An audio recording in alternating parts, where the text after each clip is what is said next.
A short story, Kalpavriksha. Can we get what we wish for? Once a man set out on a long walk. As he walked and walked, he reached a beautiful garden.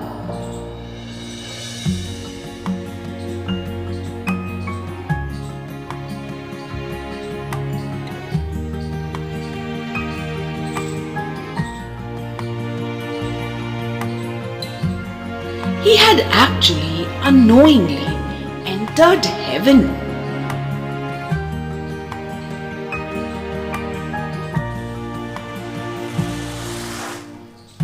What a lucky fellow, we would say, wouldn't we? He felt tired after such a long walk and wanted to rest a bit in that delightful place. He saw a tree there. It was big and shady. The grass under it was green and cushiony. He settled down over there and what a sense of relief he felt. He had actually sat down under a Kalpavriksha, the tree that fulfills all of one's desires. As he sat there, he felt hungry. He thought, how wonderful it would be to have some delicious food. He thought of all varieties of scrumptious dishes, and as he did, they appeared in front of him. After all, he was sitting under a Kalpavriksha. A hungry man doesn't question the origin of his food. He was starving and he ate his fill. Next, the thought of something nice to drink came unbidden to his mind. He thought of numerous drinks he loved and wished he could have some of them in that beautiful place. Boom! Those desired drinks appeared in front of him.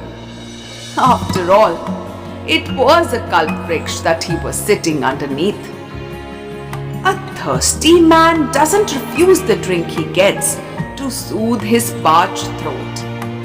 So, that man, oblivious to all questions, drank all those drinks that he loved. With a filled stomach and satiated thirst, he sat there and started wondering now. This is a strange place. I thought of food and food came. I thought of drinks and drinks came. There must be ghosts here. Well. He sat under a Kalpavriksha. So when he thought of ghosts, ghosts came.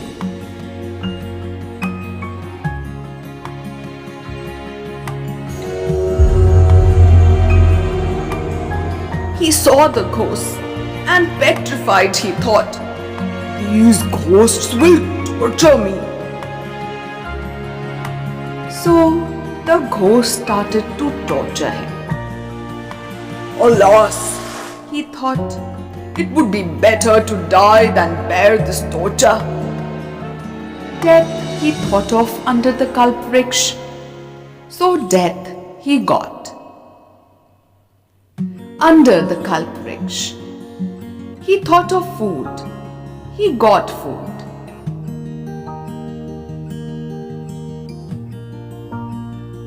He thought of drinks. He got drinks. He thought of ghosts. He got ghosts. He thought of torture and death. And he got torture and death.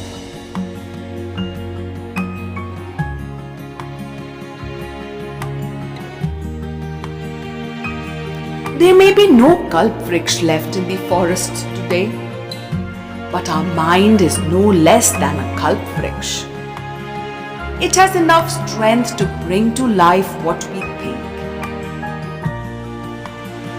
If that's hard to believe, look around yourself. Everything that surrounds us today, whether good or bad, was a part of man's imagination some time ago. The airplanes, the smartphones, air conditioners and cars, tube lights and LEDs once only existed in the minds of certain individuals. And howsoever impossible they may have seemed at that time, eventually they became a reality. So our mind is a Kalpavriksha. Whatever we think of will come to us. The stronger our thoughts, the stronger their manifestation will be. So if we learn to rein in our thoughts and set them in the right direction, we may just realize all that we dream of. So happy dreaming, dear friends. Thank you.